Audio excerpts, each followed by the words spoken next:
मध्य प्रदेश सरकार का भी बजट आ चुका है। इसमें एक डबल इंजन सरकार 4 गुनी रफ्तार से देश और प्रदेश को विकास के पथ पर आगे ले जाने के लिए बजट में अनेक योजनाओं की घोषणा की। केंद्र सरकार का जो बजट है वो गरीबों के लिए, किसानों के लिए, युवाओं के लिए, महिलाओं के लिए समर्पित बजट है। देश का सबसे बड़ी आबादी वाला प्रदेश है और 2014 में देश की बागडोर देश की जनता ने प्रधानमंत्री मोदी जी के नेतृत्व में भारतीय जनता पार्टी को सौंपने का काम किया और 2017 में प्रदेश की बागडोर भी भारतीय जनता पार्टी को आदरणीय योगी आदित्यनाथ जी के नेतृत्व में देश की जनता की सेवा करने का मौका मिला। हम यह कह सकते हैं कि हमने कुशासन का अंत किया है और सुशासन स्थापित किया। गरीबों के जीवन में जो बदहाली थी उसे खुशहाली में परिवर्तित करने के लिए अनेक महत्वपूर्ण कदम उठाए, जिसके परिणाम स्वरूप लगभग 25 करोड़ लोग गरीबी रेखा से बाहर हैं। सरकारी नौकरियों को लेकर के हमारे युवाओं में आकर्षण रहता है। केंद्र की सरकार और प्रदेश की सरकार की जितनी भी भर्तियां हैं वो पारदर्शी तरीके से संपन्न हो, इसके लिए कदम उठाए गए हैं। लेकिन उससे बड़ा कदम हमारे देश की जो युवा शक्ति है उसके पास अभूतपूर्व प्रतिभा है। दुनिया का नेतृत्व देने के लिए, दुनिया को नेतृत्व प्रदान करने के लिए, हर क्षेत्र में अपना झंडा बुलंद करने के लिए आज भारत उस मुकाम पर खड़ा है कि दुनिया के अगर 4 देशों का 5 देशों का नाम लिया जाता है तो उसमें भारत का नाम भी लिया जाता है। हमारे प्रधानमंत्री माननीय नरेंद्र मोदी जी जब गुजरात में थे तो उसे कोई गुजरात मॉडल कह करके, कोई मोदी मॉडल कह करके पूरे देश के अंदर और दुनिया के अंदर भी एक समय तो ऐसा भी आया था कि विश्व का सबसे विकसित प्रदेश के रूप में जिसे सम्मान मिला था वो गुजरात को मिला। और जब से वह देश के प्रधानमंत्री बने हैं तो आज दुनिया का लगभग हर वह देश जो विकास के लिए संघर्ष कर रहा है तो भारत का मॉडल अर्थात भारत का मोदी मॉडल अपनाने का काम कर रहा है। आज हम आकाश से लेकर के पाताल तक भारत के हमारे जो वैज्ञानिक हैं वो अपनी प्रतिभा का प्रदर्शन कर रहे हैं।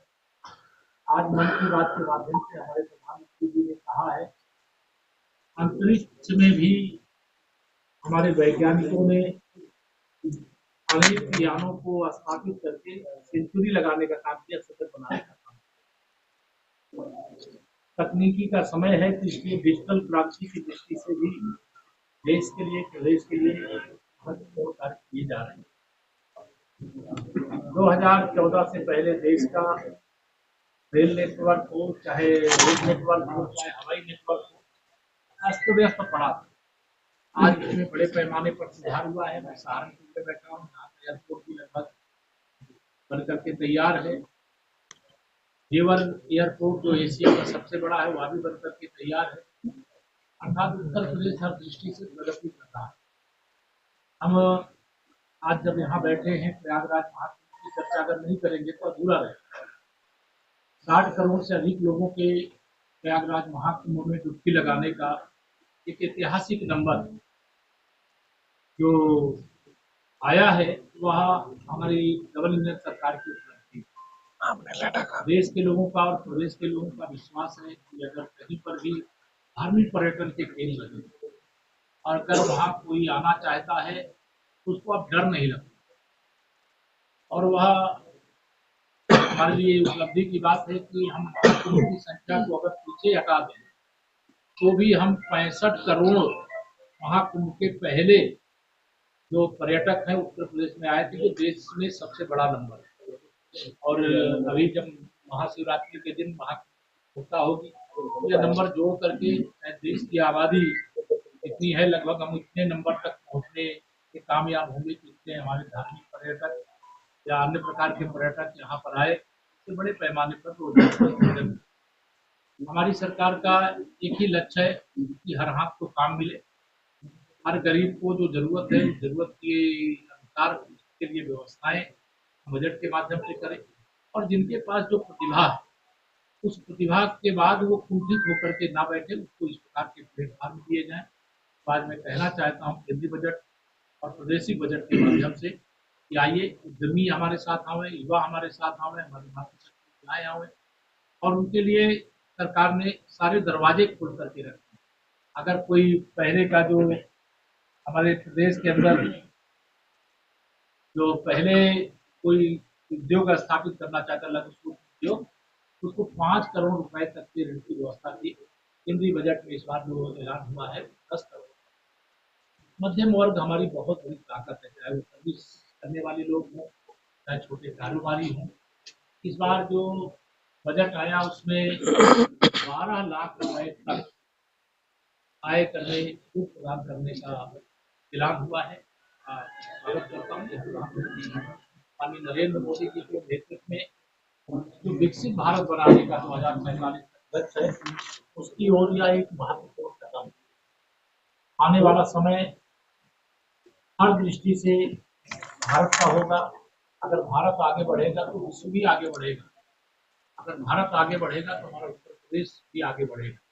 तो विकसित भारत के लिए विकसित उत्तर प्रदेश, विकसित उत्तर प्रदेश की हम लोग उत्तर प्रदेश की जो अर्थव्यवस्था है उसको $1 ट्रिलियन की लेकर के जाने का एक लक्ष्य रखते हैं, और देश का तीसरी अर्थव्यवस्था बनाने के लिए रखा गया है। इस दिशा में जो बजट है बस सबके कल्याण को ध्यान में रख करके लाया गया है।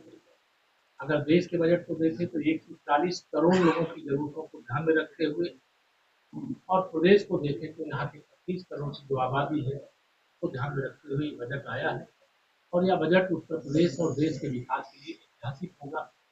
हमें केंद्र सरकार के बजट का भी बड़ा हिस्सा मिलेगा, और प्रदेश सरकार के जो संसाधन उसके आधार पर ये मुझे कहना है।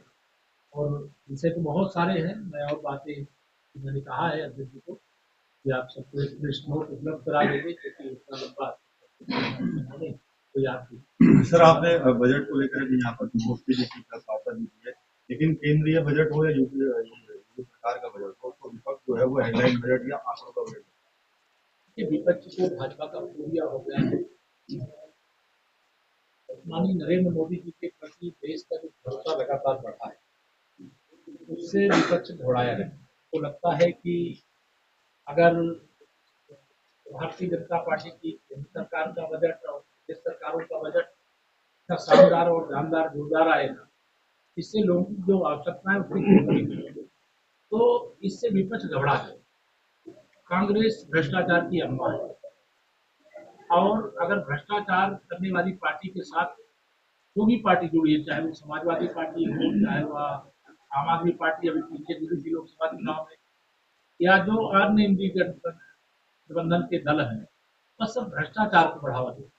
और हमारे प्रधानमंत्री जी कहते हैं कि ना हम खाएंगे ना खाने देंगे, और जिन्होंने खाया है वसूलेंगे, और वसूल करके इस देश की, गरीब की, किसान की, नौजवान की भलाई और महिलाओं के सशक्तिकरण के लिए लगाएंगे। तो आज बजट हमारा शानदार है और उसका चतुर्दिक स्वागत हो रहा है। तो लट्टू तोते की तरह केवल विपक्ष से सवाल उठाता है, जबकि उनके पास ऐसा कोई सवाल नहीं है। तो उनका कार्यकाल उदाहरण के तौर पर देश के सामने, प्रदेश के सामने 2017 से पहले सहारनपुर की अगर मैं बात करूँ, यहाँ का रोड नेटवर्क का क्या हाल था, रेल नेटवर्क का क्या हाल था, हवाई नेटवर्क का हवाई अड्डा बन करके तैयार हो गया है, आगे यहाँ पर हवाई यात्रा की सुविधा आप लोगों को मिलेगी। कुछ नहीं था, बिजली कितने घंटे आती थी, 4 घंटे आती थी, एक सप्ताह दिन में आती थी, एक सप्ताह रात। आज क्या स्थिति है, हमारी सरकार की मंशा है कि हम 24 घंटे बिजली गांव हो, शहर हो, सबको देना चाहिए। कानून व्यवस्था को चुस्त और दुरुस्त रखना चाहिए। अपराधियों के खिलाफ, माफियाओं के खिलाफ, भ्रष्टाचारियों के खिलाफ, दंगाइयों के खिलाफ कठोर कार्रवाई करना चाहिए। सुशासन का एहसास हो, सुशासन का अंत हुआ, इसका एहसास लोगों को है, लेकिन सुशासन आ गया है। कई बार इसके कारण से, लगातार देखने के कारण से समाजवादी पार्टी के शासनकाल, भाजपा के शासनकाल या कांग्रेस के शासनकाल में कई बार लोग भूल जाते हैं। इसीलिए हम केंद्रीय बजट लेके आए, प्रदेश का बजट लेकर आए, इसलिए आप सबका सम्मान करने के लिए हमारा बजट रहा। सर, युवाओं के रोजगार की अगर बात करें तो युवा तो सहारनपुर से पलायन करके गुड़गांव में नौकरी कर रहे हैं, एनसीआर में नौकरी कर रहे हैं, सहारनपुर से तो लोग भाग रहे हैं नौकरी कहाँ है अभी सहारनपुर तो एक बहुत बड़ी इंडस्ट्री का हब है। हमारे युवाओं का आह्वान करता हूँ, पलायन करने का नहीं है। उत्तर प्रदेश में अनेक अवसर है, कोई भी छोटा बड़ा किसी भी सेक्टर का राष्ट्रीय करें, कोई का करना चाहे व लेदर का करना चाहे, वह अन्य किसी प्रकार की जो किसानों के द्वारा उपज है। मेरे प्रधानमंत्री जी की ये मंशा है कि दुनिया के हर टेबल पर अगर भोजन के लिए बैठता है तो उस टेबल पे भारत के किसी किसान का उत्पादित किया हुआ सामान उस टेबल पर होना चाहिए। तो हर क्षेत्र में हमारी युवा आगे बढ़े, सरकार प्रयागराज का जिक्र किया था, प्रयागराज की उपलब्धि है कि कभी ये प्रदूषण नियंत्रण बोर्ड की रिपोर्ट आई है, वो ये कह रही है कि प्रयागराज में यमुना का और गंगा का जो जल है वो पीने के लायक नहीं है। हमारे मुख्यमंत्री जी ने दावा किया था अभी कि प्रयागराज का जो जल है वो आचमन के योग्य है। इन दोनों में से सच कौन बोल रहा है? क्या हमारे मुख्यमंत्री जी ने सनातन धर्म के जो मानने वाले लोग तो वहाँ स्नान करने गए, उनका अपमान नहीं किया ये कह के कि वो आचमन के योग्य है? क्योंकि जो हमारे वैज्ञानिकों की रिपोर्ट है भारत सरकार के, वो ये कह रही है कि प्रयागराज का जो जल है वो पीने योग्य नहीं है। में नहीं पड़ी है, प्रयागराज माना जाता है, वहाँ का जल पूरी तरह से प्रदूषण से मुक्त है। वहाँ स्नान भी करिए, आचमन भी करिए और वहाँ से जल लेकर के आइए और 100 साल तक अपने घर में रखिए। आपने महत्वपूर्ण मुद्दा है सहारनपुर के अंदर सर, इलाज के नाम पर यहाँ पे ठगी की जा रही है, इलाज नहीं होता सरकारी अस्पतालों के अंदर। सबसे बड़ी विडंबना ये है, और यहाँ का जो मरीज है सर, यहाँ से देहरादून चंडीगढ़ में पड़ा हुआ है, यहाँ इलाज नहीं है, न्यूरो सर्जन नाम की कोई चीज नहीं है, न कोई इस तरह की जांच की जाती है। वो बेचारा यहाँ से बाहर जा रहा है सर, बाहर बुरी स्थिति है सर। कोई असुविधा है आपने किसानों की बात करी, गन्ना किसानों की तरफ क्यों ध्यान नहीं दिया जाता सरकार का? पेमेंट वही इसी तरह हो रहा है। किसान के बारे में हमारी सरकार का बहुत उदार भाव है और उनकी जब सामर्थ्य बढ़ेगी तो देश की सामर्थ्य बढ़ेगी। हम विकसित भारत बनाने की ओर अगर आगे बढ़ रहे हैं, पीछे छोड़ करके आगे नहीं बढ़। पेमेंट उसी स्पीड से हो रहा है जैसे पहले होता आ रहा था, परंपरागत ऐसी स्पीड जो होता रहा है वहाँ अगर आपको याद है तो आप ध्यान रखेंगे तो आपको ध्यान में आएगा, पहले सही से नहीं हो रहा। और ये जी करने के जो प्रोडक्ट वो है, गन्ने में खाद है, बीज है, जितने भी इसके हुआ है वो लगातार उनकी हड़ताल पड़ रही है और गन्ने का दाम होता है आपकी सरकार में, तो किसान का भला कैसे होगा? आप दोनों ही बात कर रहे हैं, समय किसान का भला कैसे? समय जब आए सहारनपुर में करोड़ों विकास के नाम पर आया है, बार बार सड़कों हो जाता है, सिविल लाइन डाला जाएगा तो सड़क को तोड़ना पड़ेगा। होता जाता है क्या पैसे का बेचती है, एक बार काम करने के क्या है ना कि कई बार पहले भ्रष्टाचार की भेंट करता बता रहा पैसा, अब भ्रष्टाचार की जगह विकास के लिए समर्पित होता है। सिविल लाइन डालना है तो सड़क तोड़ना पड़ेगा। और डॉक्टर अजय कुमार जी हैं जब से आए, बदलाव आया कि नहीं नगर निगम में? बार तोड़ा जा रहा। भ्रष्टाचार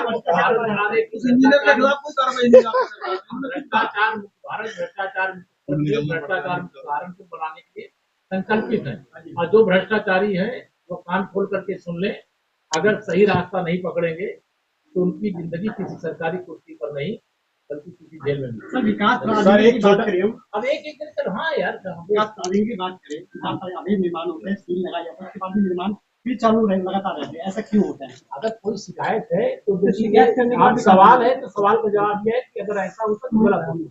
अगर कोई शिकायत है बताइए, जांच करके उसके खिलाफ बताता। सर राहुल गांधी ने रायबरेली में कहा था कि बसपा साथ होती तो हम लोग जीत जाते। उसके बाद जो बसपा अध्यक्ष है उन्होंने भी कह दिया कि ये तो बी पार्टी है बीजेपी की, कांग्रेस। देखिए सपा बसपा कांग्रेस ये तीनों हमारे लिए एक सांपनाथ, एक नागनाथ, एक कालियानाथ, हम लोग ये तीनों मिलकर लड़े तभी कमल खिलाएंगे और